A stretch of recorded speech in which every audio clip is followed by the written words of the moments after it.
जिसे बाप का राज है, इस पाकिस्तान सबके भेजेंगे। मुसलमान लोग के गाली दे दो, अल्पसंख्यक के गाली दे दो, गर्दन काटने की बात कर दो, पाकिस्तान भेजने की बात कर दो, तो उनको बड़ा जैसे इज्जत मिलता है।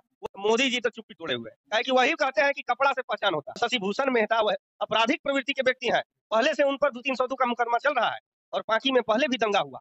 शशि भूषण मेहता जी तो बोले कि जहाँ भी देखो टोपी वाला और दाढ़ी वाला को दौड़ा दौड़ा कर मारो। वही कहें ना हम कि भाजपा के जैसे वो एक नंबर के नेता गिरिराज सिंह जैसा बनना चाहते हैं। गिरिराज सिंह कैसे कहता है यहाँ के मुसलमानों को दिक्कत है तो पाकिस्तान चल जाओ। सब जैसे भाजपा और उनके चेलो चपाटियों का किया कराया है, वही हाल जैसे शशि भूषण मेहता का है। लेकिन जनता उनकी मंसूबे को समझ चुकी है, अब की वो नजर नहीं आएंगे पार्टी में।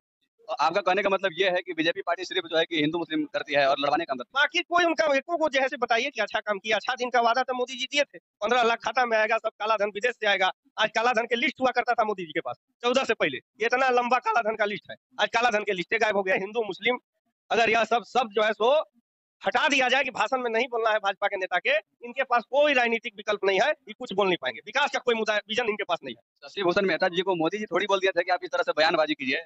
हमने क्या कहा कि मोदी जी बोल नहीं रहे हैं, लेकिन जब देश के शीर्ष के गद्दी पर बैठा हुआ नेता जब गलत बयानबाजी करता है, मोदी जी संसद में बोले थे कि कपड़ों से इंसान की पहचान होती है। अब बताइए, हम कपड़ा पहने हैं तो हमारा पहचान लीजिएगा। तो वह तो जो शशि भूषण भी तो वही ना देख रहा है कि हमारा देश का बड़ा नेता जब ऐसे बोल रहा है तो हम क्या बोलेंगे। आदमी सीखता ना है एक दूसरे का, सीखता ना है, हम भी सीखते हैं, अभी सीखते हैं। जनता के लिए कोई काम नहीं कर रहा है, सब नेता एसी में सूत करके बरगला रहे हैं। जो अगर मोदी घर मोदी कर रहे थे, तो सरकारी नौकरी का नशा उनके दिमाग से उतर गया। अब तो आर्मी का भी नौकरी नरेंद्र मोदी 4 साल का ले आए। देखिए, सावधान 22.5 पसेरी मत समझिए। नमस्कार, मैं इब्राहिम रजा और आप देख रहे हैं सच चाइना न्यूज। आज हमारे साथ मौजूद हैं कम्युनिस्ट पार्टी के जिला सचिव रुचिर कुमार तिवारी जी, और इनके द्वारा 9 नवंबर के दिन पलामू डीसी का घेरावा किया जा रहा है। तो आइए जानते हैं कि पलामू डीसी का घेरावा आखिर किस लिए कर रहे हैं। सर, सबसे पहले सच चाइना न्यूज में आपका स्वागत है। जी धन्यवाद आपका। 9 तारीख को भारतीय कम्युनिस्ट पार्टी पलामू जिला परिषद के द्वारा पलामू उपायुक्त का घेराव किया जाएगा। जन समस्या बहुत सारा, थोड़ा मोड़ा नहीं है, लेकिन पहली जो समस्या है वह बालू की समस्या है। बालू बंद पड़ा है साल भर से। ठीक है, अक्टूबर माह तक एनसीटी के द्वारा बंदी किया गया था, लेकिन अक्टूबर खत्म हो गया, अब तक चालू होना चाहिए। पिछला साल भी नहीं हुआ था चालू। मुख्यमंत्री जी जब यहाँ पे आए हुए थे डाल्टनगंज में, तो एक पत्रकार भाई सवाल किया उनसे कि बालू पलामू जिला को कब तक मिलेगा, तब मुख्यमंत्री बोले कि ये दिल्ली वालों से सवाल पूछिए। तो क्या आपको लगता है अभी दिल्ली के प्रधानमंत्री जो बैठे हुए हैं नरेंद्र मोदी, वह सभी विपक्षी पार्टियों के ईडी के नोटिस थमा रहे हैं, काम नहीं करते दे रहे हैं विपक्ष को। बरोबर बस ईडी लगा दो, बीडी लगा दो, सीडी लगा दो। जितना जो है से जांच एजेंसी है वह विपक्ष के पीछे वह लगा दिया है। तो कम से कम काम करने देवे प्रधानमंत्री। अभी झारखंड राज्य का हजारों करोड़ रुपया केंद्र के पास बकाया है, वह पैसा भी केंद्र नहीं दे रहा है। तो इसी उनका कहने का सीन ये था कि दिल्ली वाले से पूछिए, वह कम से कम हमको काम करने दे। और पलामू के पांकी विधानसभा के विधायक शशि भूषण मेहता जी का एक विवादित बयान काफी वायरल हो रहा है, उस पर आप क्या कहना चाहेंगे।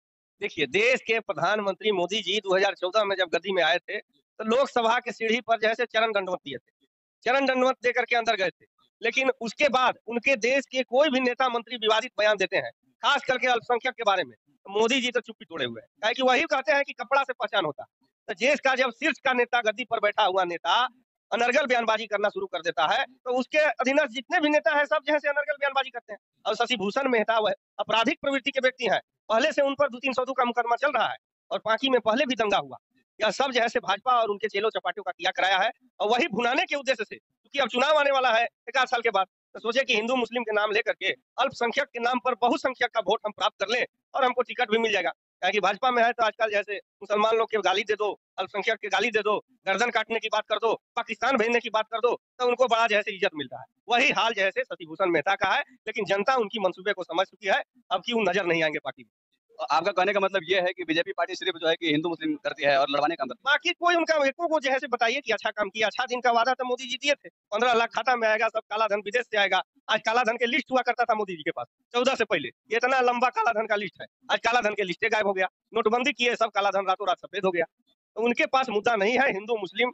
अगर यह सब जो है सो हटा दिया जाए कि भाषण में नहीं बोलना है भाजपा के नेता के, इनके पास कोई राजनीतिक विकल्प नहीं है, ये कुछ बोल नहीं पाएंगे। विकास का कोई मुद्दा विजन इनके पास नहीं है। शशि भूषण मेहता जी को मोदी जी थोड़ी बोल दिया था कि आप इस तरह से बयानबाजी कीजिए। हमने क्या कहा कि मोदी जी बोल नहीं रहे हैं, लेकिन जब देश के शीर्ष के गद्दी पर बैठा हुआ नेता जब गलत बयानबाजी करता है, मोदी जी संसद में बोले थे कि कपड़ों से इंसान की पहचान होती है। अब बताइए, हम कपड़ा पहने हैं तो हमारा पहचान लीजिएगा। तो वह तो जो शशि भूषण भी तो वही ना देख रहा है कि हमारा देश का बड़ा नेता जब ऐसे बोल रहा है तो हम क्या बोलेंगे। आदमी सीखता ना है एक दूसरे का, सीखता ना है, हम भी सीखते हैं, अभी सीखते हैं। शशि भूषण मेहता जी तो बोले कि जहाँ भी देखो टोपी वाला और दाढ़ी वाला को दौड़ा दौड़ा कर मारो। वही कहें ना हम कि भाजपा के जैसे वो एक नंबर के नेता गिरिराज सिंह जैसा बनना चाहते हैं। गिरिराज सिंह कैसे कहता है, यहाँ के मुसलमानों को दिक्कत है तो पाकिस्तान चल जाओ, जिसे बाप का राज है इस पाकिस्तान सबके भेज देंगे। हाँ, हिंदुस्तान इनका बाप का नहीं है। जितना हक हिंदुओं का है उतना हक मुसलमानों का भी हिंदुस्तान में है। सब कोई मिलजुल के रहे। तो ब्लॉक में सर देख रहे हैं कि किस तरह से लूट मचा हुआ है, बिना पैसा के गरीबों का कोई भी काम नहीं होता है, और गरीबों का आवाज सुनने वाला, गरीबों का बात सुनने वाला कोई नहीं है। इस तरह से गरीबों को लूटने का काम किया जा रहा है, तो उस पर आप क्या कहें? बिल्कुल, आज देश के जैसे अंदर में भ्रष्टाचार जो है सो सबसे बड़ी गंभीर समस्या है। यह कोढ़ की तरह जो है से पनप रहा है और अंदर ही अंदर खोखला कर रहा है। भ्रष्टाचार के खिलाफ आपका क्या मुहिम? बिल्कुल, हमने तो यहाँ भी कहा है, हमने अपने सभाओं में कहा है कि भ्रष्ट पदाधिकारियों की अब थोड़ा-सा हम जब हमारा गांधी जी की गिरी से हमारा काम नहीं चलता है, तो भगत सिंह जैसे शहीद का भी रास्ता अख्तियार करना पड़ता है। हमने कहा था कि भ्रष्टाचार की एक दवाई लातम-जुतम और कुटाई। अगर भ्रष्ट पदाधिकारी हैं, तो उन पर नकेल भी कसने का काम कम्युनिस्ट पार्टी करेगी और हमने किया है कई एक जगहों। हाँ, और सबसे बेसी भ्रष्टाचार के शिकार होता है गरीब परिवार और मिडिल क्लास के लोग। चलते-चलते उनका चप्पल टूट जाता है, काम नहीं होता। बड़े लोग तो फ़ोन से काम करा लेते हैं, गरीब का काम करने वाला कौन है? कई दिन आपका विधायक आलोक चौरसिया किसी का मोटेशन रुका हुआ है तो ब्लॉक गया, सीओ को डांटा, सीओ से काम करवाया। कई एक का जो है से स्थानीय बनाने के सवाल पर कई दिन गए, तो वह नहीं यह सब काम कर रहे हैं।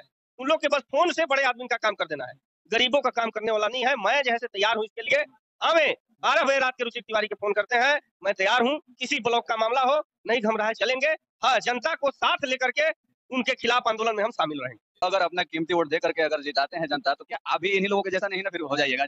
देखिए, सावधान साढ़े पैसे पसेरी मत समझिए, लाल झंडा का इतिहास बहुत है। हाँ, वोट लेने के टाइम बहुत नेता लोग बड़े-बड़े वादे कर देते हैं, लेकिन उस वादे से बाद में मुकरते नजर आते हैं। ठीक है, वोट लेने से पहले ही हम काम कर रहे हैं, हम जनता के काम कर रहे हैं। ऐसा नहीं है कि नहीं काम कर रहे हैं और कम्युनिस्ट पार्टी का लाल झंडा का एक इतिहास रहा है।